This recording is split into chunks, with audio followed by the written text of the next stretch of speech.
देखो, आज हम बात करेंगे उन टॉप 3 रूल्स के बारे में जिनको अगर आप सही से अपने ऊपर अप्लाई कर लेते हो तो आप भी अपना नाम टॉपर स्टूडेंट की लिस्ट में ला सकते हो। और ये बात मैं इतने यकीन से इसलिए बोल रहा हूँ क्योंकि हमने बहुत सारे टॉपर स्टूडेंट के इंटरव्यू में ये 3 रूल को कॉमन देखा है। तो चलिए ये 3 रूल्स मैं आपको एक कहानी से समझाता हूँ। बड़े ध्यान से सुनना। ये कहानी है 2 स्टूडेंट्स की। एक का नाम था अमन और दूसरे का नाम था रोहन। रोहन जो था ना, वो एक एवरेज बच्चा था। उसके कभी मार्क्स ज़्यादा नहीं आते थे, जबकि वो पढ़ाई बहुत करता था। और दूसरी तरफ था अमन, जो पढ़ाई भी कम करता था और स्पोर्ट्स भी करता था, पर फिर भी उसके मार्क्स ज़्यादा आते थे।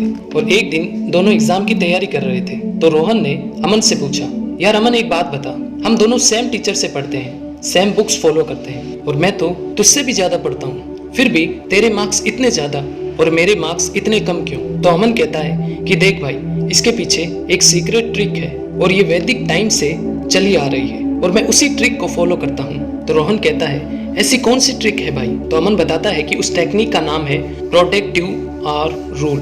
अब इसको समझो। जब तुम एग्जाम देने बैठते हो तो क्या तुम्हारे दिमाग में मोबाइल चलाने का, गेम खेलने का या दोस्तों के साथ घूमने का ख्याल आता है? नहीं, क्योंकि उस वक्त तुम्हारा पूरा फोकस एग्जाम पेपर पे होता है। और अगर इसी फोकस के साथ डेली के 2 घंटे, ध्यान से सुनना, 6-7 घंटे नहीं, सिर्फ 2 घंटे अपने पूरे फोकस के साथ तुम पढ़ लेते हो तो तुम उन 6-7 घंटे पढ़ने वाले स्टूडेंट से कई ज़्यादा अच्छे मार्क्स ला सकते हो। क्योंकि यहाँ बात ज़्यादा देर पढ़ने की नहीं बल्कि फोकस की है। जितना ज़्यादा फोकस से पढ़ोगे, पढ़ाई उतनी ही अच्छी कर पाओगे। अब रोहन खुश हो जाता है और बोलता है कि अब से ये ट्रिक मैं भी फॉलो करूँगा।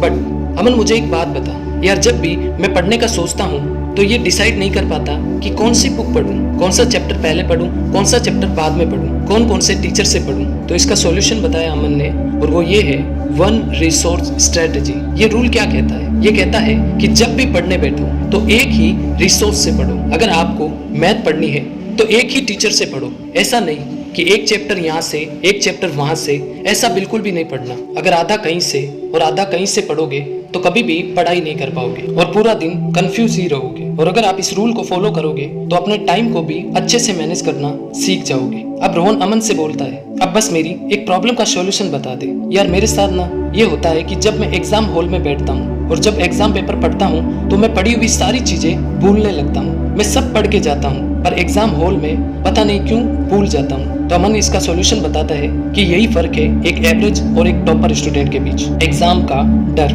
पढ़ के दोनों जाते हैं पर एवरेज बच्चे एग्जाम के प्रेशर के कारण चीजों को भूलने लगते हैं, और दूसरी तरफ कुछ स्टूडेंट एग्जाम से एक रात पहले पूरी रात पढ़ते हैं और बिना नींद लिए एग्जाम देने चले जाते हैं, और फिर एग्जाम हॉल में उनका दिमाग ठीक से चीजों को मेमोराइज नहीं कर पाता। उनको एंजाइटी होती है, किसी भी चीज को वो ढंग से याद नहीं कर पाते। तो पहली बात यह है कि आपके दिमाग में एग्जाम का डर नहीं होना चाहिए, और दूसरी बात, एग्जाम से एक रात पहले अच्छी नींद लेनी है आपको। आज के लिए इस वीडियो में इतना ही। अगर वीडियो अच्छा लगा तो वीडियो को लाइक करें, अपने दोस्तों के साथ शेयर करें एंड चैनल को सब्सक्राइब करें। Thank you.